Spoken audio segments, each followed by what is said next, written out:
Hi everyone.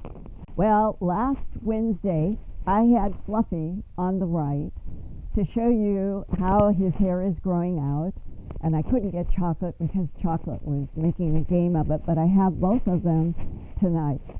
And I was hoping that I could show you last week how fluffy he was, how his hair is growing out, and that he gets cuter and cuter, and so does Chocolate. And that for those of you who ask me how old they are, they will be 2 years old this coming August of 2019.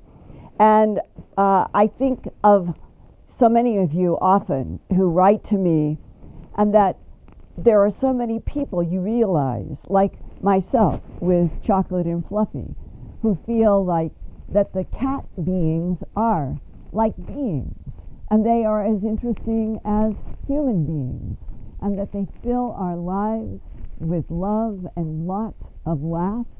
And now I hope that they are good luck today.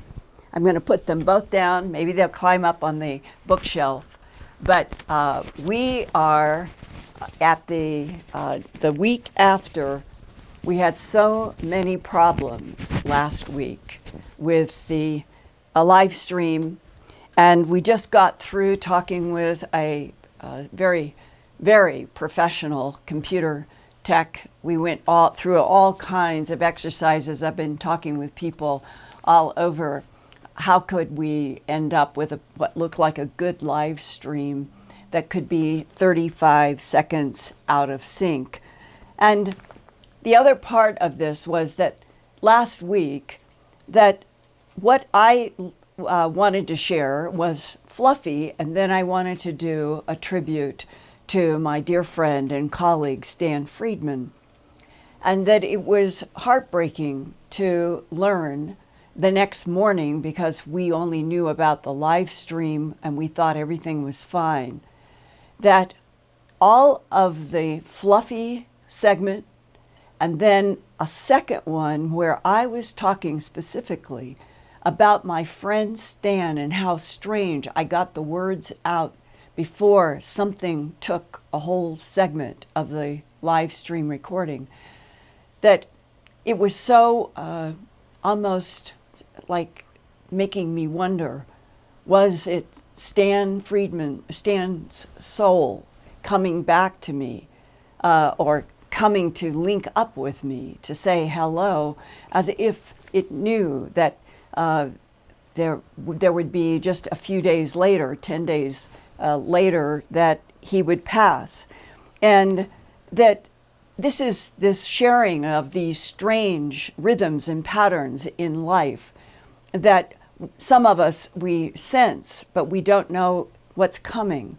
And that I wanted you all to know that Stan had called 10 days before he collapsed in that Ohio airport. And he wanted to talk about books. He wanted to talk about the videos that I have been doing on the Antarctic whistleblowers. And that I felt, looking back, as we all must do, we live our lives forward, and we can only understand things from looking backwards. That it was like he reached out to some of his friends and people he hadn't seen for a long time, just a week and a half before he collapsed. So tonight, at the beginning of this live stream, which I hope that no pieces are taken out, that it doesn't go out of sync. We've been testing everything. All of our tests, 2-hour tests, 1-hour tests, they stay in sync. But last week, when I wanted to broadcast my part 4 for the first time with the whistleblowers, it went out 35 seconds out of sync, and then had these 2 segments that were taken out. And that I was so shocked to learn this. And as we have been reaching out to technical people, the question that seems to constantly be coming up is this YouTube connectivity problem or data corruption, or are these missing chunks of content and the terrible out of sync due to nefarious attacks from wherever. And if any of you here tonight are professionals with information about why a live, smoothly running, trouble-free YouTube broadcast should end up recorded with so many problems, please contact me, even confidentially, if you need to.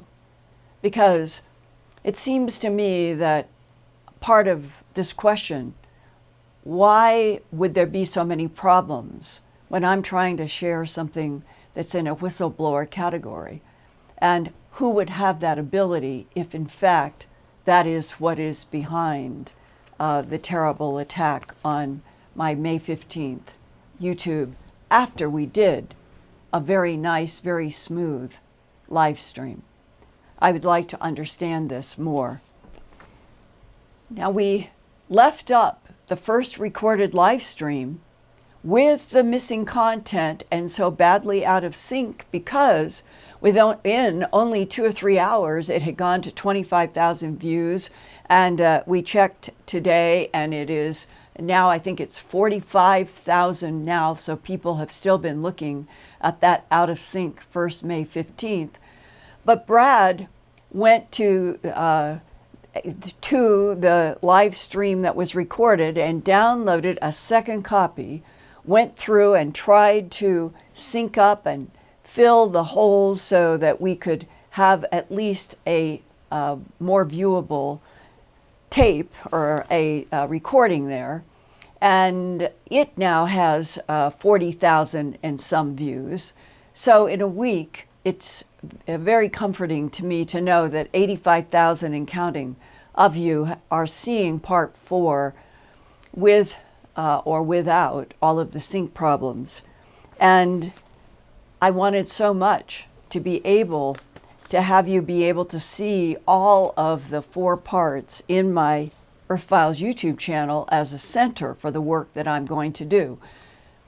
Spartan 1 and Spartan 2 are the first. There are other whistleblowers that have come, and I will be doing more work along these lines. But for clarity, because when I tried to go to the website to find the videos in order, I found it confusing. So now what we have done is we have hot links right at the top of my Earthfiles, www.earthfiles.com website.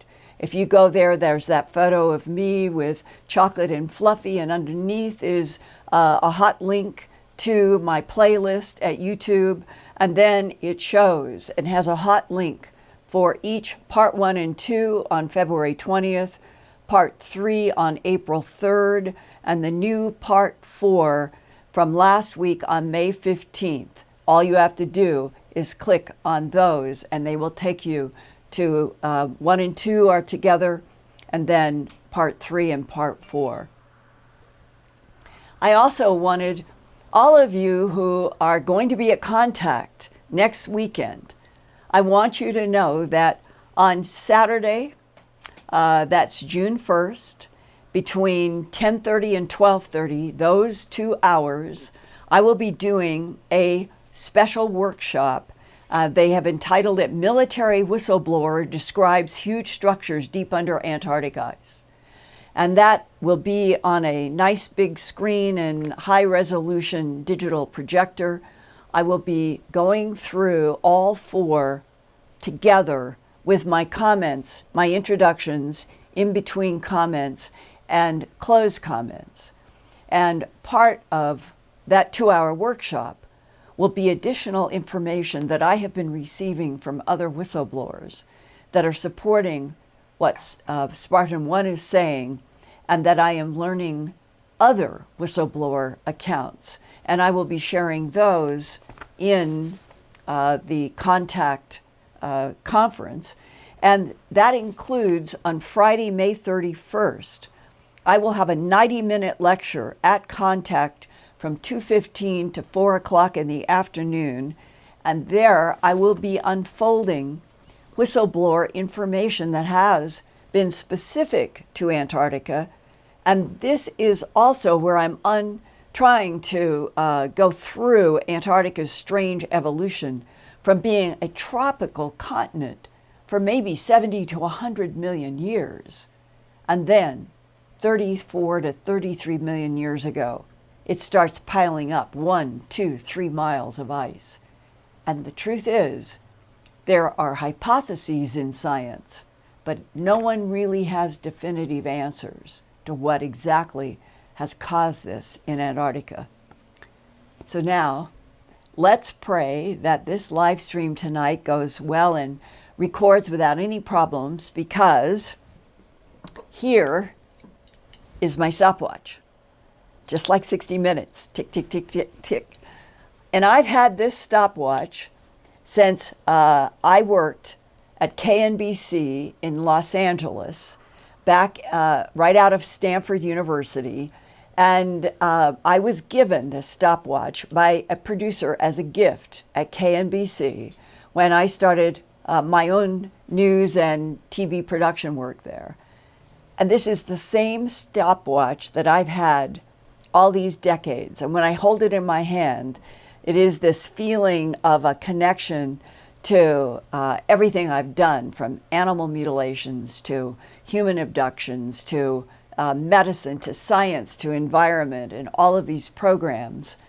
And that it is in this same context, Stanford, all of medical work I did at WCVB, all the science and environment and medical work that I did at the CBS station in Denver, that was before I did A Strange Harvest about animal mutilations, and after. All of the work that I then did in science corporations and NASA, and work that I have done for all these decades and love with this stopwatch. I'm now going to start a new tradition that periodically at the Earthfiles YouTube broadcast, I'll have this assembly of your questions. I have 38 pages tonight, and no, I will not get through all of them. So we will have a lot to keep doing. But I think this could be really fun for me to try to go through and answer as best I can within maybe 2 minutes, and go through questions. And what I'm going to say tonight, I will do a couple a little bit more deeper, because I have some interesting information.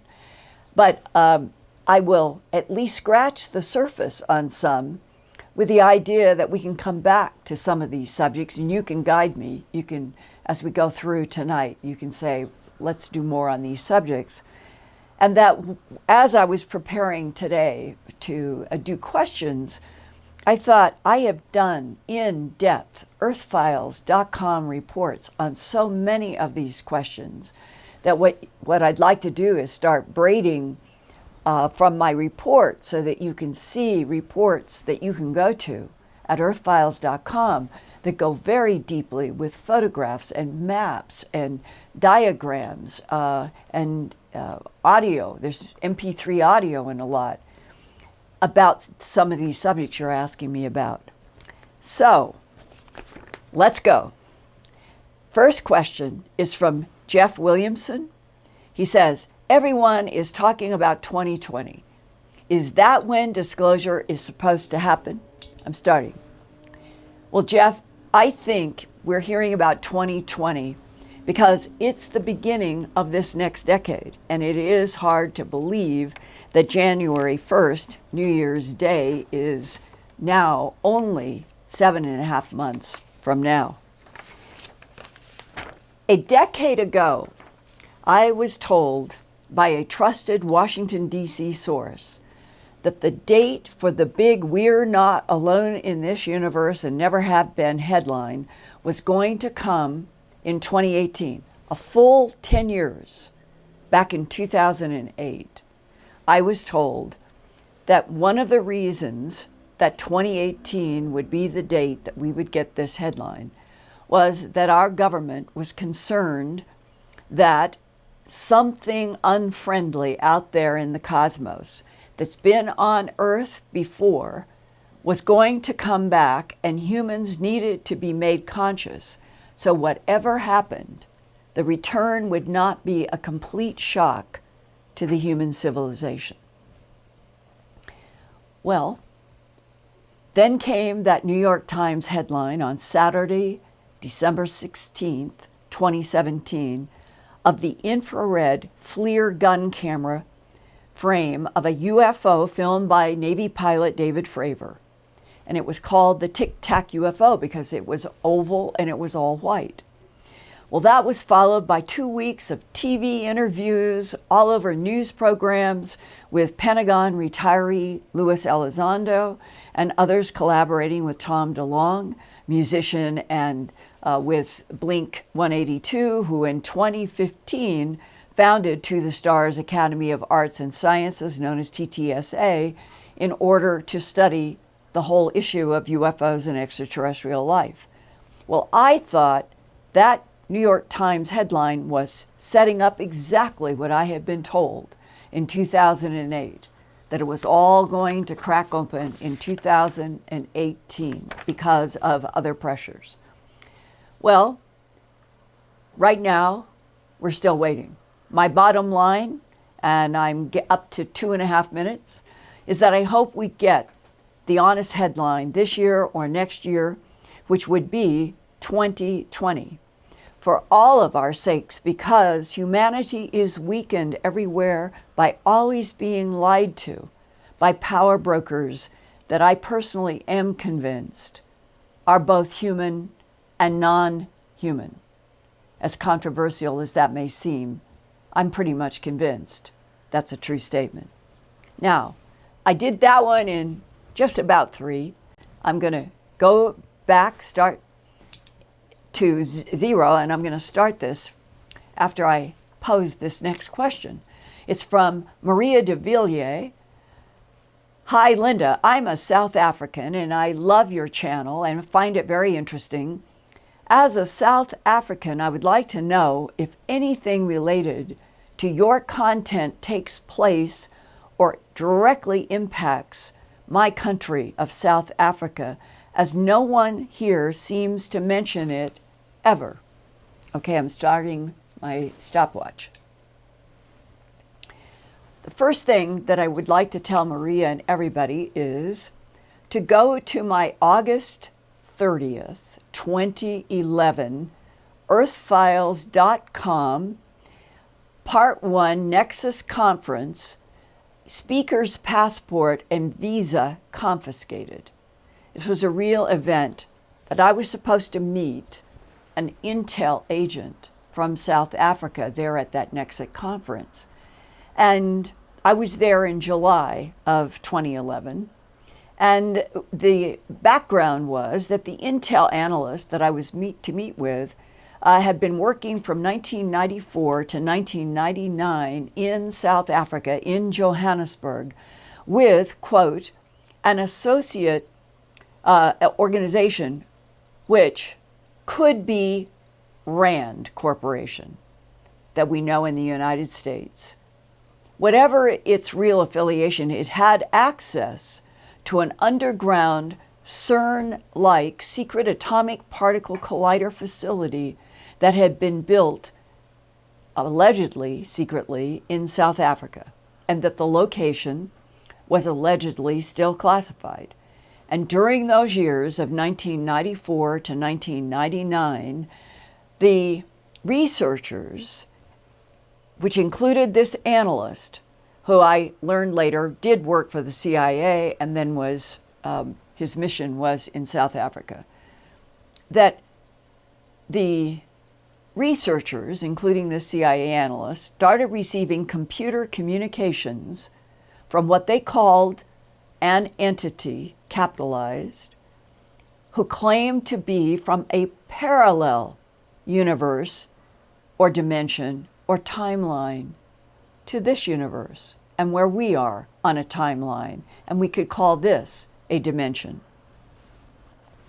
Now, they called the acronym of this organization with this underground particle collider CHANI, C-H-A-N-I, and that was supposed to have been an acronym for Computer Interfaced Communication with Other Realms. I'm at 2.5 minutes, and I'm just going to go a little bit longer and then have all of you go to this Earthfiles YouTube to read the rest. August 30th, 2011. Just go into my archive, go down to August 20th, 2011. You will find this fascinating series. It's a series of reports about what was happening in South Africa with an underground, apparently particle collider, and getting information that started coming into computers. And they said that this analyst was a sanctioned whistleblower who was going to come talk to me.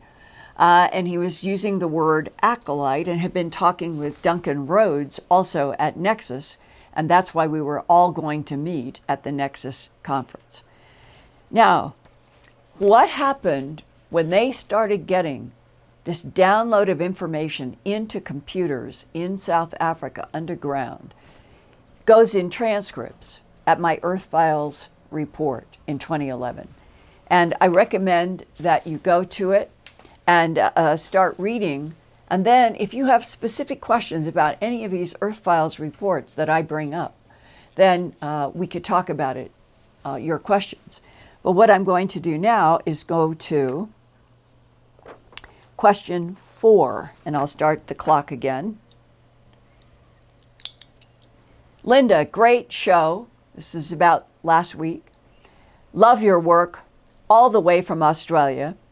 I was wondering if you know any more information about beings that supposedly built and occupied those structures in Antarctica, and if they still do.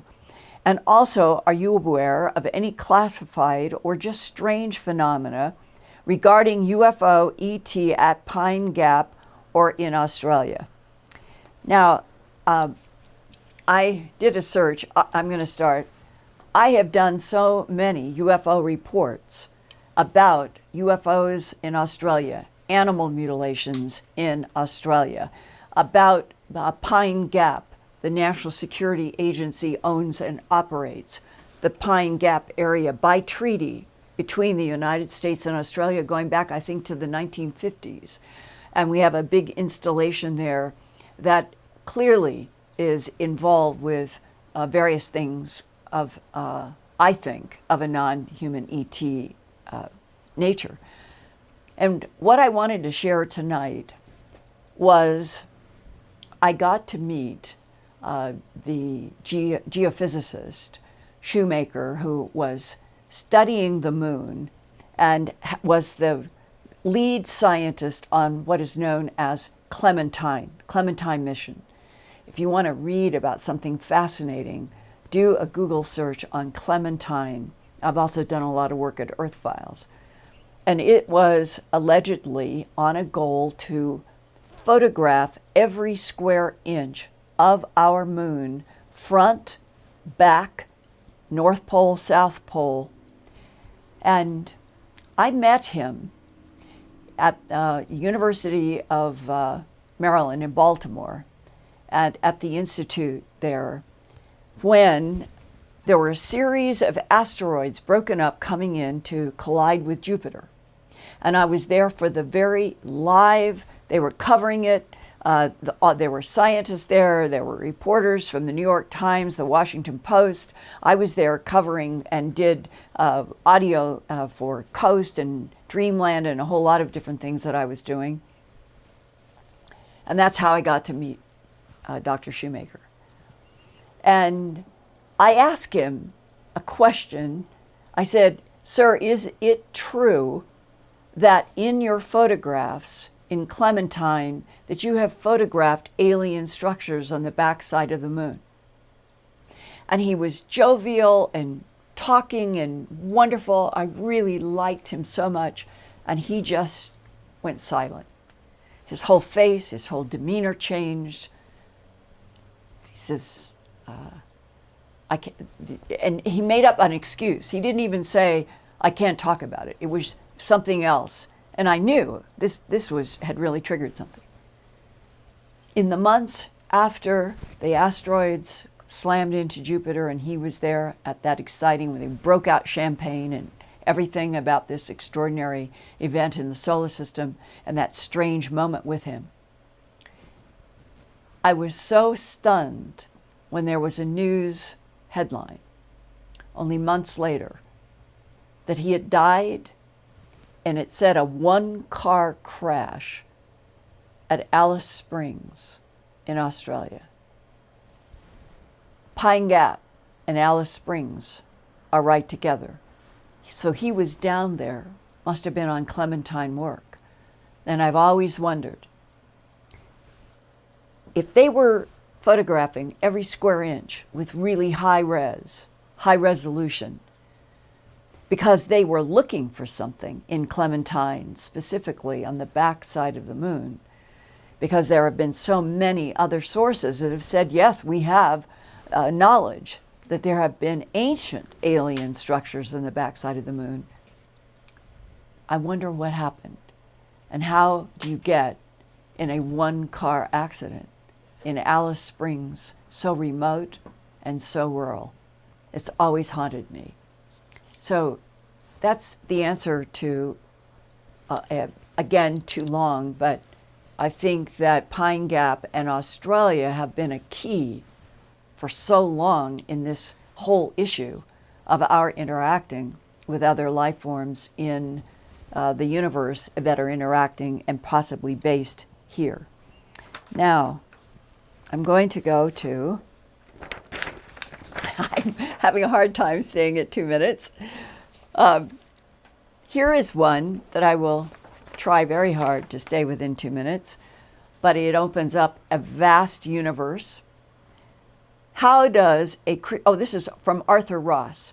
How does a Christian Bible believing one, meaning if you believe in the Christian Bible, how does a Christian Bible believing one God believer reconcile the existence of extraterrestrials? It is the question that is always, here I'll start it again, it is a question that is always just right below the surface of everything I've been doing for the last 40 years. And my level 1 answer is the divine field that I feel in my heart and my soul is there. It is the divine field, which is larger than all of the universes, all of the dimensions, all the timelines. That is what our soul is connected to. That is what I think Christ, Krishna, Buddha, the avatars that have visited Earth, that's what I think their link is to. If there are an infinite number of universes, each universe might be operating under a different frequency and different laws, and that we might be one of a billion life forms in this universe. That changes nothing about the profound relationship between the animus of the matter bodies, no matter what the matter bodies are like.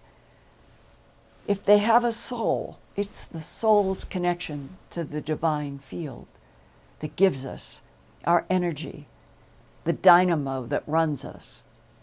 So it doesn't matter to me personally if we get introduced to 8-foot-tall blondes, 8-foot-tall praying mantis insects, 5-foot-tall gray ebens, there's blues and oranges, 5, 6, 7, 8 feet tall lizards, alligators in humanoid form. The list goes on and on. That doesn't surprise me that this matter universe would be filled with different kinds of life that would be biological. There's probably tremendous amounts of androids, clones, hybrids, because let's say that there were 1 million prime intelligence civilizations that have evolved over the 13+ billion years of our universe. They would be like us now. We're going to be making robots, we're going to be making androids, we're going to be making all kinds of things to go to the moon and Mars. And as I understand it, we're already into interstellar trade. So it's logical that artificial intelligence in android and robots is a next stage of prime organic intelligence. Space is tough. So you make cyborgs, you make the kinds of things with brilliant, fast minds that can go out and not be destroyed by cosmic rays. So we're at that same junction. And it seems inevitable to me that the relationship of avatars throughout history have always been saying, you need to understand what happens at the moment of death. The body dies, returns to dust. But the soul is eternal, and it recycles out, in and out perhaps of an eternal line of bodies, no matter what the organic body is. So that's how I talk about that answer to the issue. Read the Bible and read it for education, read it for history, read it for looking at not everything that has been in front of us have been gods. They have been non-humans that Homo sapiens got down on their knees to, but they were not gods. So there's been a mixture of many things on this planet, and a lot of it abusive to us humans. But those who came in the heart and the soul of the divine field, they were never abusive. And that's one of the ways you can tell the difference. Now, here is a question from Clara Cano. Do the aliens ever mention Jesus and his mission on Earth and the cosmos? And do the aliens know Jesus at all? Now, I'm going to try. I will probably go over, but something really important. Now, the first answer is on April 9th, 1983 at Kirtland Air Force Base, when I was trying to get the production for home box office of UFOs, the ET Factor, underway. And you all know, especially those who have read my book, my first book, An Alien Harvest, all of it is written about in there. There was a briefing paper that was shown to me at Kirtland Air Force Base. It said it was for the President of the United States. And it had a paragraph that said, extraterrestrial biological entities manipulated DNA in already evolving primates to create Homo sapien. And then it had sentences about how there had been a creation of a special being to come to Earth 2,000 years ago to teach Homo sapien about love and nonviolence. And the next two sentences, which I never remembered as literally as those I just said to you, was about others that came with this being to teach Homo sapien. And the last sentence was, and the humans killed all three. I looked up at the man who had given me the briefing paper to read. And I said, we're talking about Christ here? And he nodded. And since that time, I have felt strongly, as I said in the answer before, that the divine field that I think is there, and this is where our souls come from, works through various matter beings over waves of time, trying to evolve and teach souls. And that the avatars that have come here, from my point of view, they are with the divine field. They are allies with the divine field. Therefore, they are my ally. They are your ally. Those are the beings that care about our survival and are trying to help us understand. And so, in a paper about UFOs and ETs was a paragraph without the name of Jesus, but basically saying was a very special being that was brought here to teach us. Well, that was in 1993. 10 years later, and because this is important, I'm going to start over. Just give me a second to answer because it's so important. I'm averaging about 4 to 5 minutes. I got a call in September of 2002 from a businessman in Brazil. And he sent me photographs, and Brad, if we could bring up 01 Brazil.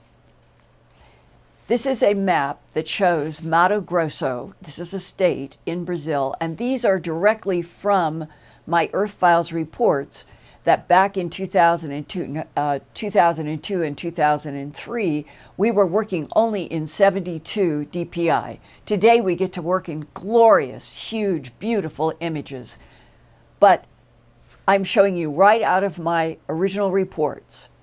So the Corguinho is a small farm town in Mato Grosso in Brazil, and that's where I flew and was picked up and driven to the farm. And Brad showed the next image. This shows 2 photographs next to each other about why I was asked to go there. The photograph on the left is a body imprint of the farmer's body on pure cotton mixed a little bit with polyester. And this was used like a sheet. We would think of it as a blanket. It was used as a sheet on that bed. He would lie right on it because of the warm temperature of the climate.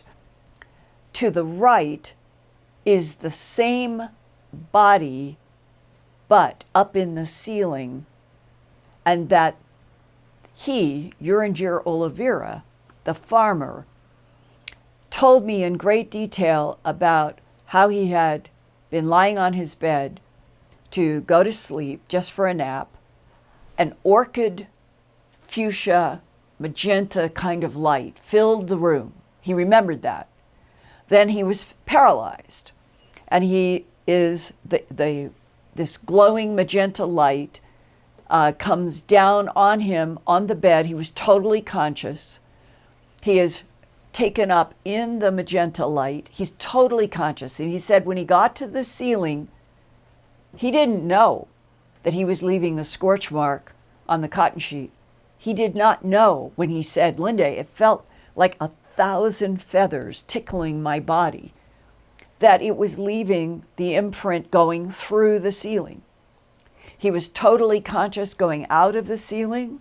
He rose up, went into a craft, remembered it all. Now, when we go to the next, by the way, this event in the photo of the scorched body in the bed and the scorched body in the ceiling, that happened local Corguinho, Brazil time at 7:30 p.m. in the evening on September 15th, 2002. And I then, in February, so this is September to October, October to November, so 2 months later, I'm invited to go down to Brazil to see this event, to see this material. And while I'm there, they gave me carte blanche to do samples on everything. I was on a ladder getting samples of wood from the ceiling. They let me cut pieces so that I could have a control sample from a corner and I could get samples from the scorch part. And now what I'm going to show you is it should be now slide 3, in Brazil. And that's the close-up on the body. And now let's go to what I took back to scientists. Let's go to 4. Now, what you're looking at is a photomicrograph of the blue and the white. It's cotton and polyester mixed together. And the cotton had been dyed blue. The polyester is the white. And this is a photomicrograph where it is showing what it looks like normal at the top. Now look at the bottom. Some of you, if you have to lean into your screen, look at where the white looks melted. And what they found, because this was studied by a biophysicist, W.C. Levengood. I also took it to the main textile laboratory in Philadelphia. They had all kinds of equipment, and they examined this. I took the wood to the biophysicist that had the scorch and the non-scorch. And in this interview, when it says, I call this a transition, where the polyester is converted into vitreous fibers, which means it becomes liquefied. It looks wet. This is a opalescent liquid looking, but it's like plastic. In the final blanket, it is like hard. It looks liquid. And then in the next, let's go to the next slide. I said, is there any natural explanation for this? He said, no, absolutely not. This is a scientist at the textile lab in Philadelphia. The astounding thing about this photograph, micrograph 2, is that the polyester that is showing, let's see, what we want to do actually is not this red arrow yet. Go back to the previous one where it looks liquid. That's what we want to be on, the liquid one, yeah.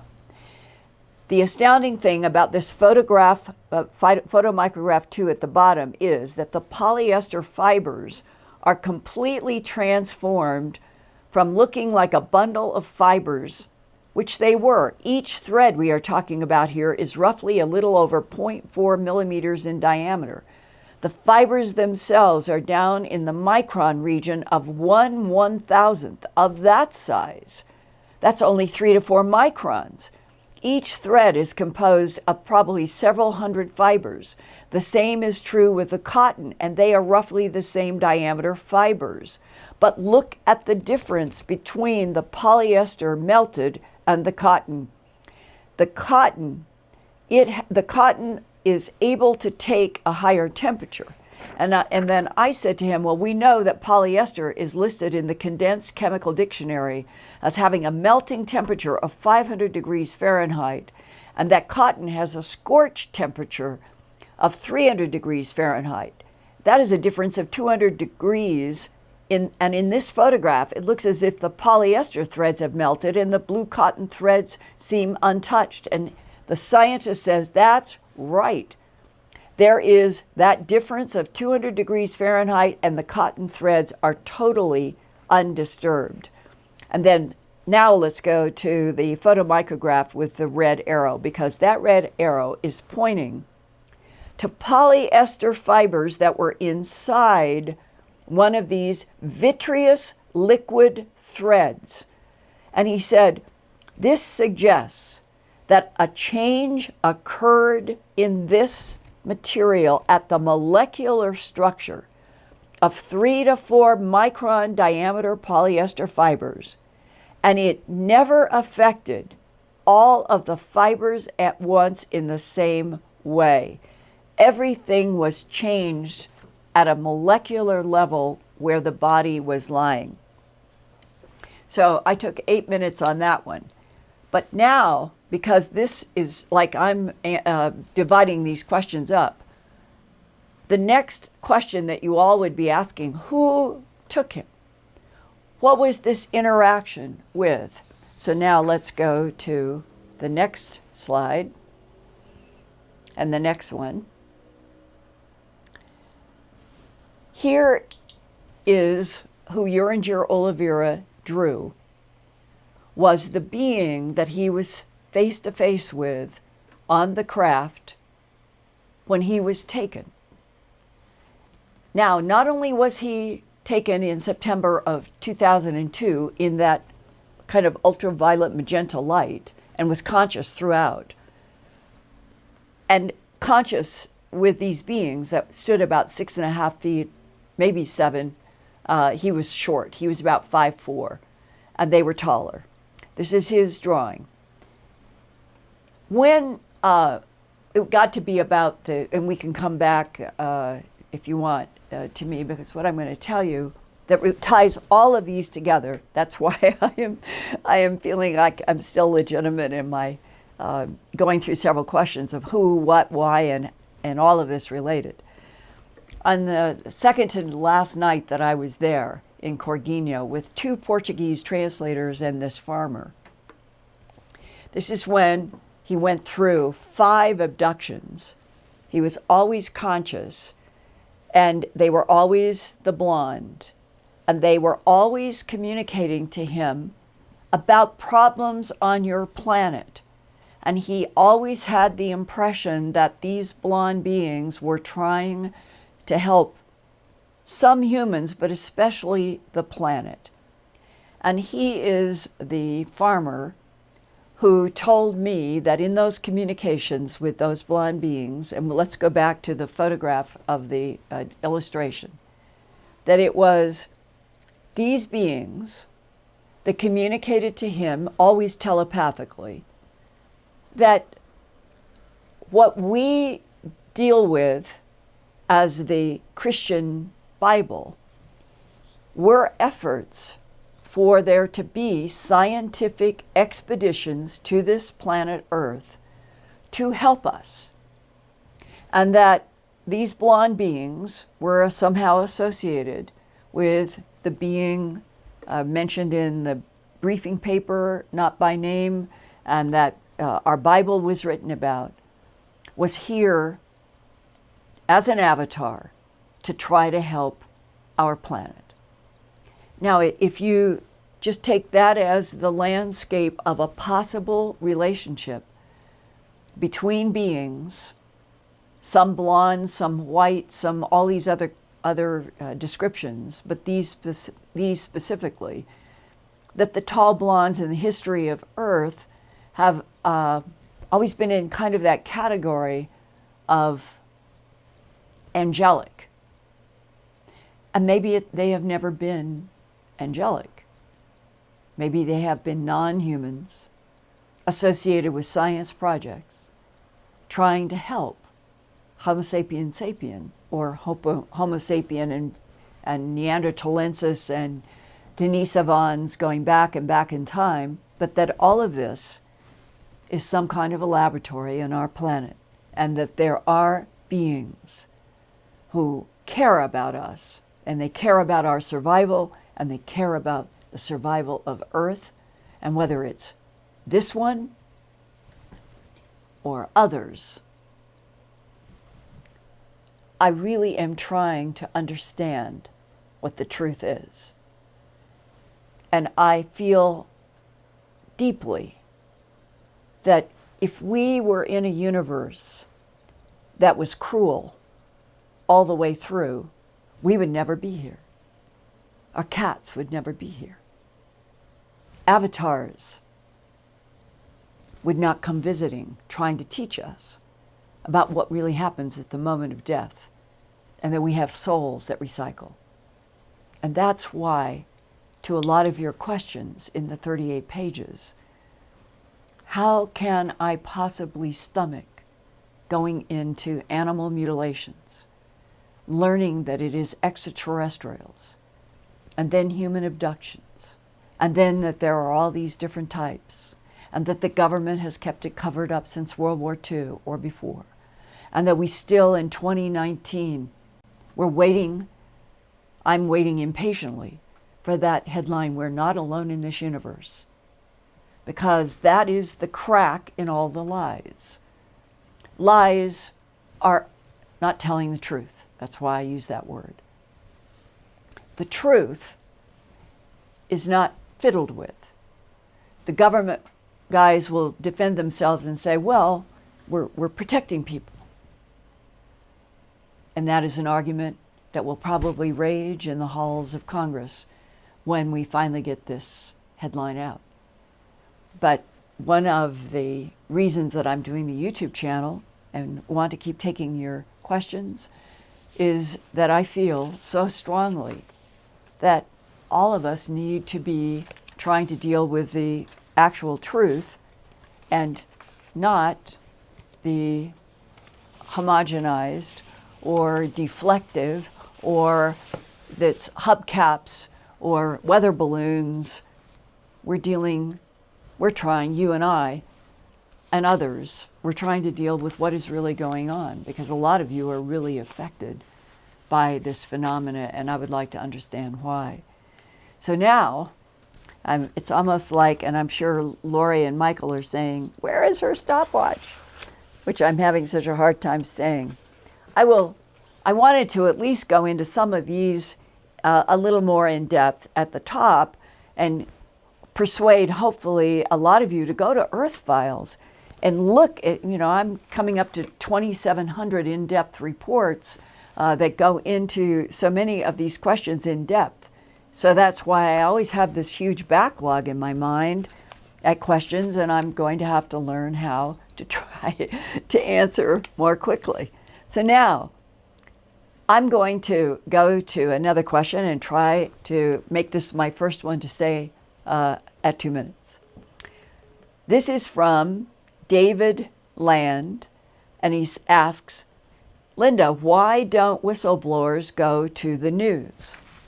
Well, in coming to me, they are, because I have been reporting news my entire career since graduating from Stanford University in 1968. And I do television and radio and print and books and the web. So I am a news person that Spartan 2 came to.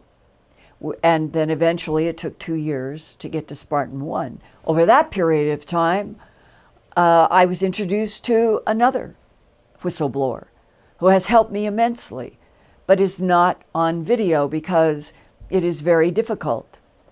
These whistleblowers who agreed to do the video backlighted and voice altered know that when people are voice altered and backlighted, some of the planet says, no, I don't believe them because they're not showing their face.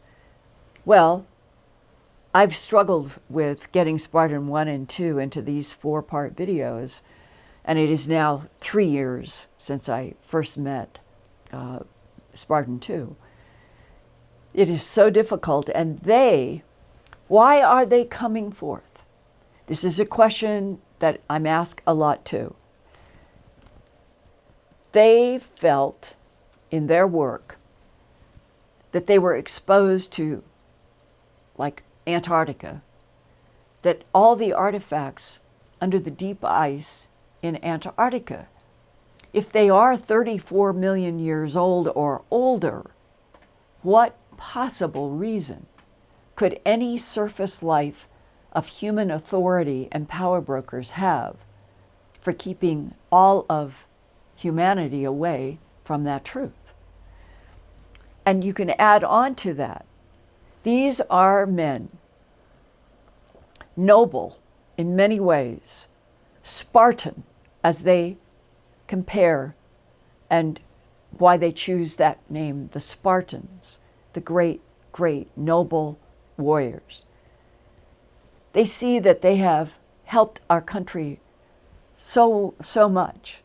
And then they get into special ops. And in the special ops, all kinds of things happen that can be twisted and upside down and hurt them.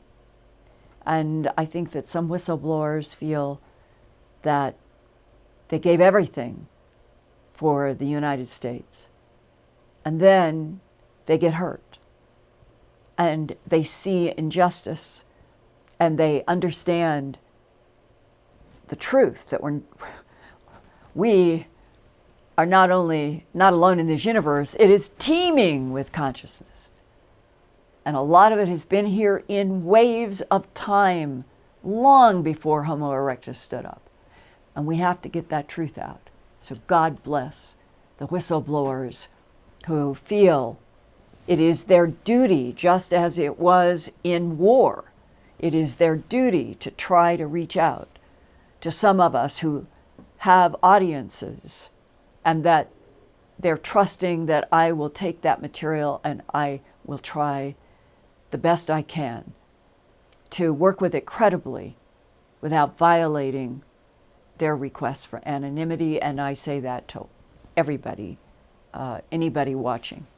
And you know how I've worked so hard with Spartan 1 and 2. Well, I did that one in 3:45 or something. So now, Lori, am I irritating people by not being able to stay within 2 minutes? Oh. She dropped. Oh. Oh, okay. I thought she was there. All right. Now, here is a question. Why are so many people who identify as experiencers or whistleblowers, why do they not provide the name of the species that they communicate with? Well, I can say from going from 79 to 2019 that a lot of people in the abduction syndrome, they never know what they're dealing with. And they usually don't even have memory. It's missing time. So if they have missing time and they only begin to remember in dreams or flashes of memory, then it's hard for them to even draw what they have encountered. But usually they're not given names. The names seem to get assigned in the social milieu of people who interview and start asking people, well, what was their height? What color were they? What kind of eyes did they have? And then they start getting put into these boxes of grays, blondes, reptilians, and so forth. So that's why, for the most part, of all of the people I've interviewed in the abduction syndrome, they're not given names. They're rarely given anything about an origin. Betty and Barney Hill in New Hampshire back in 1961. That was a classic in which they were dealing with something that they could draw pretty well, some kind of gray with black eyes, thought they were renegades, but they didn't know what they were renegades from. And those beings communicated to Betty and Barney Hill that they were from Zeta Reticuli 1 and 2. That's a binary star system 40 light years from Earth. So that is my experience. Is Lori off or? The call dropped. Okay, Yeah. So all right. So if Lori is listening and wants to come back on, we can answer here as we go through, because we're at the end of the show. And I hope that this has been a really good and taste of me trying to answer shortly, but realizing that your questions go to so many things that I've been exposed to so deeply that at least tonight I have shown you something that you may not have seen before from Corguinho, that what had happened with that Chani in South Africa. Here. Yeah. All right, Lori, you're there. Hello. Yeah, where did you go? Where did you go? Well, I was here listening, of course. Oh, okay. All right. Well, I just wanted to make sure and to just ask. I know that I wasn't trying. I was not capable of staying at 2 minutes, but that I wondered if people were interested in going through these questions, even if I wasn't going through all of them fast. I just wanted to ask before we went off here. Yes, absolutely. The chat has just been wonderful tonight, and we have to thank Good. the incredible generosity coming from everyone on Super Chat. The comments are great, and I think that this is a show we need to do again in the future. It has been really, really great. Me too, and what I would like to do, if you all will give us feedback about this. Like I took some of my Real Earthfiles report about Corguinho, Brazil. And I have an entire file drawer full of the original photos and everything.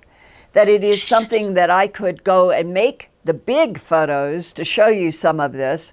And the other part would be that I would like to be able to weave going through these questions and keep where I stopped here, and that we do this maybe once a month and we keep going through these questions, because I wanted to thank you and Michael.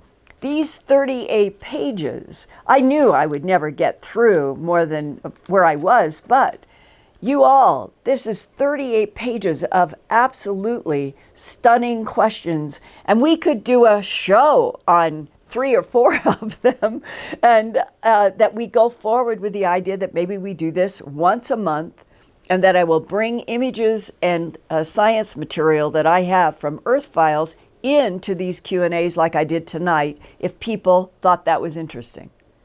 Oh, absolutely. And I can link those reports Yeah. right in the chat if you want. So Oh. that's fantastic. I love it. And, Linda, that was only from the comments that were left on YouTube. There were about another 100 on Facebook and Twitter. So your fans just are very intelligent and they have a lot of great questions. Well, thank you, everybody. And we will do this again. And I hope that there are a lot of you that are going to be going to Contact. I'm leaving on the 30th. I will be there that night in the meet and greet. And then starting on Friday, the 31st, it is lecture and panels and another meet and greet. And I always love Contact. And for those of you who were here tonight or last week, know that I will be doing that special workshop of all 4 of the Whistleblower Spartan 1 and 2 with my own comments before, during, and after, having to do with other information from whistleblowers. And I'm stressing this because we all need to keep, in a strange way, increasing audiences to whistleblower content that helps affirm they are doing something extremely valuable. And if I can keep sharing it with the world and having more whistleblowers come, and that all of you begin to understand this is real. This is real. And we need to have this be real around the world. That's why I'm doing the YouTube channel and Earthfiles and the videos and Ancient Aliens and all the radio and all of the TV, because I firmly believe we've got to break this open. So God bless you.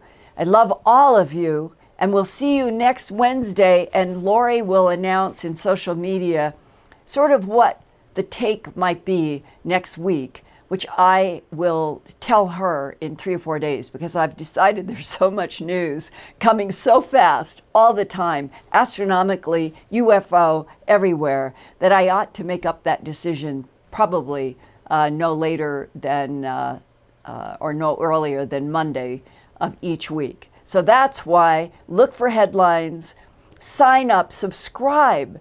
If we can get our subscriptions up, why shouldn't we be in the numbers of some of the, we'll call them the social clothes and cosmetics people who get a few million? Why don't we do that? So get everybody to subscribe, and we'll keep growing. And I'll see, I hope, a lot of you at Contact. Thank you. Thanks, Lori. Thanks, Michael. Thank you, Brad. Great show. And thanks, Chocolate and Fluffy, wherever you are. Bye.